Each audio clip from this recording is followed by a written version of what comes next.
I know that you've studied a lot of languages. Right now you're on Turkish. Hmm. Actually, are you studying on a website or a platform or somewhere? Or is it just YouTube, mostly YouTube. I study mostly on my own, and then I try to meet natives and ones that will correct me. And Mhm. then that's kind of the way that I learn. Yeah. Hmm. I have somebody to introduce you to after this. Nice. But the languages that you've studied before, they're all Romance languages, right? Yes, exactly. Take us through them. Maybe there was some commonality in learning them that you can share with us that's going to be Yeah. maybe a helpful tip. Yes. Yeah. So Spanish was the first one I learned. I went to Mexico and we did it in a formal way with the teacher and Hmm, took, I think, like 9 weeks of classes, 4 hours a day. And then we lived with a Spanish speaking family. So that's awesome. by the end of the few months, we were speaking broken Spanish. And then we moved over to Spain and lived there for 2 years. And really, I think that helped to get our Spanish in a good place. Hmm. And then when we were living in Hawaii, we were watching a lot of Netflix at night. We had two kids, and we're like, we're kind of wasting time. And we decided to learn a new language. And my husband chose Portuguese, and I chose Italian because I was like, this seems beautiful. And I Hmm. studied it using Pimsleur and Okay. just finding all the resources I could. This was back in 2017. And Hmm. I studied it for 3 months and then I stopped for 9. I had another baby and I was like, it was too much. And then I went back to it when we decided to go to Italy and I studied pretty religiously for another year and a half. And so I got to a good level in Italian. Having Spanish already helped me to Yeah. learn Italian. Yeah. And then while traveling, because we would take these 8 month trips around the world with our kids, we'd be gone for 8 months. Just then, usually we'd burn out and go home. So during one of those trips, I decided to learn Portuguese and I decided to not study grammar. I was like, I already have Spanish and Italian. Can I learn this language without grammar? And so I pretty much just went into watching content and speaking to Brazilians. And I studied 1 year and I got to a really good level in Portuguese. Wow. And then I was like, okay, it's time for French, like the last big one of the Romance languages. And I struggled. I thought because I have three Romance languages, French will be easier because I knew kind of the process of language learning, like it was easier in that sense, but I studied for 2 years and I would say it's still like the weakest of the four. It's Mhm. hard. French is just hard. Oui, oui. Est-ce que tu parles aussi le français? Pas du tout. Nothing. Okay. That's what Absolutely I nothing. said, nothing. Yeah, yeah, yeah. Yeah. No, I took French for one semester in college Okay. as like a requirement for part of the Mm-hmm. degree. But before Mm-hmm. that, I lived in Italy for 2 years. And Okay. so when Did I lived you? there, I spoke, but now I don't Okay. because I Hai didn't use it. dimenticato. Like You if I'm forgot. around some people speaking it, then I'll Yeah. get some words, I'll like Okay. remember some things. Yeah. Yeah. But like the underlying structure of the language, like the Mm-hmm. linguistic form, Mm-hmm. this stayed Mm-hmm. with me. So Cool. You can when it pick it became back up. right. So like if I like in English teaching, then I would like start to recall things from Italian, and Italian root words, they would maybe be pronounced differently. Like why does spaghetti have an H in it, and that kind of thing. Yeah, that's cool. So Yeah. um so those kinds of things. And then like I just went to Portugal and all those Italian pronunciation rules came back as I'm trying to Yeah. navigate what's happening around me. And so they're saying, "Oh, this is pronounced like this before E, before I." I'm like, "Oh, I know this rule." Cool. That's cool. Yeah. I think the most similar are Portuguese and Spanish, in my opinion. Yeah, but Italian has some in like crossover too with certain words and grammatical structure as well. Hmm. Yeah. It's so cool how they're all connected. And while you were talking about this, I just thought of how like a lot of teachers don't think about the difference between English as a second language and English as a third or fourth or fifth language. And Mm-hmm. you've actually got that experience. Yeah. Um, like I had Italian as my first real second language. Hmm.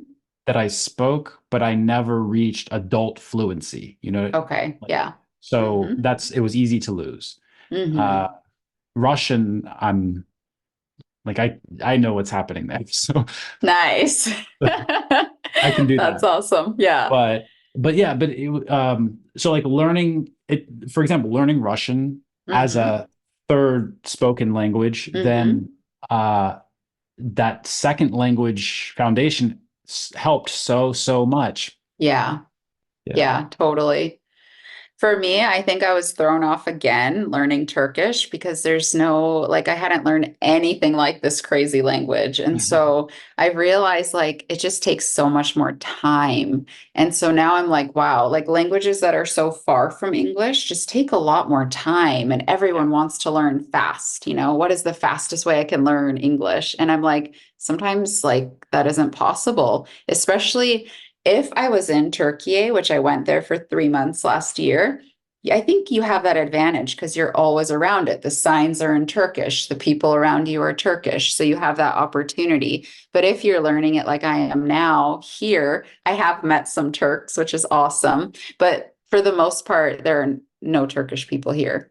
So the process is just slower finding people online, and I've just realized, okay, this is slower. It's taking my brain. My brain wants to reject it because it's so different from all the languages I know that it Yeah. can't make sense of it. Probably like Russian. So Yeah, yeah. just, And it's cool to then turn the tables and say, how do I, like, my students, what are they going through? Because I yes. have students who are from Peru, Mexico, Venezuela, wherever, Mm-hmm. and Mm-hmm. they're learning, and there's a lot of similarities. There's some things that they just get automatically, whereas the Japanese student, the Thai student, the Vietnamese Yes. student, they're still like, what are you even Yes. talking about? Yes. And because it's a completely different language family, Yeah. and then you go even to like it's not even in the Proto-European group of Mm-hmm. languages. So like Mm-hmm. Russian would actually be easier for you probably than Turkish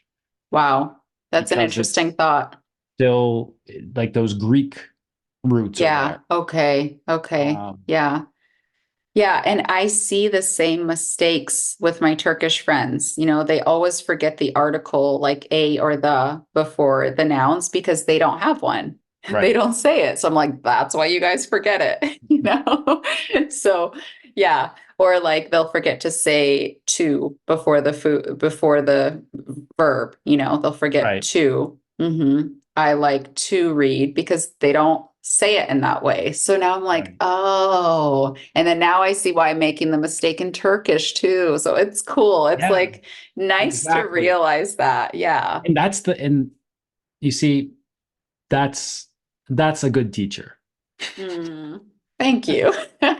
That's a good teacher. Like a good teacher is supposed to be learning that stuff themselves, experiencing Yeah. that stuff themselves, and then taking that real experience and then sharing that back with them. And the person who is resisting learning any other foreign language at all, who's just stuck Hmm. in like, this is my English, Hmm.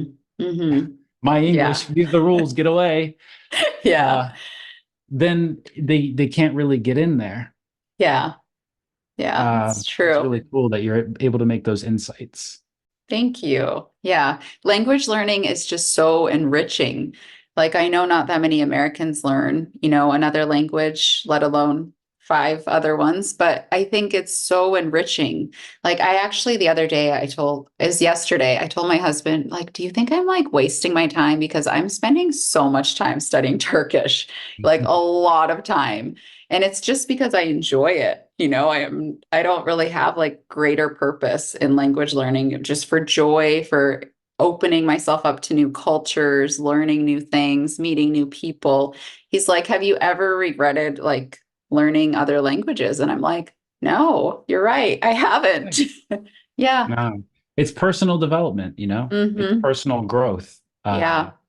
It's another skill that you get to turn up to a new level. Hmm. Some people Hmm. don't have, and then it Yeah. comes in handy sometimes. Yeah, and I'm lucky that I love it, that it's like a true passion and joy of mine. Because if I wouldn't learn it if I didn't love it, I Right? don't This is think. huge. especially for our students too, to create Yeah. motivation for them. Like I Yes. forget when it was, like 10 years ago a teacher who can motivate the student is better than the teacher who can teach the student the content. Mm, So yeah. like if you know all the grammar rules, all the pronunciation rules, if you know all of those rules, you're not as good of a teacher as that guy who can just make them smile, like Hmm. make them like it. Yeah, I like that. Yeah. If you can fall in love with the language you're learning, I think you're going to be shocked. You're going to be like, wow, like you're going to go so much farther with that language.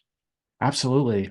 Yeah. Applying it to your real life and liking that process. But I think Hmm. maybe we've tapped into something here why a lot of Americans maybe don't like learning languages because feel like um, if your parents are like kind of against this idea, like Mm, that's something I don't understand, so I don't really want that around me, right?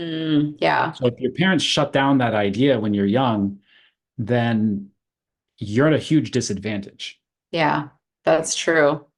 That's In true. my house, we had little handbooks of like Italian and like Serbo-Croatian and Romanian, and I would just go and look at it like, ah, That's cool. I come from a Finnish background, Finnish Swedish, so my great great grandparents. And unfortunately, my grandpa, who spoke fluently in Finnish, he never taught my dad. And so it wasn't passed down to us because back then it wasn't like cool coming in as an immigrant and not speaking English. So I think a lot yeah, of families lost that tradition of speaking the languages they came in with to their children. And so then I'm like, oh, Finnish is one of the hardest languages out there, Dad. Imagine if you taught me, you know?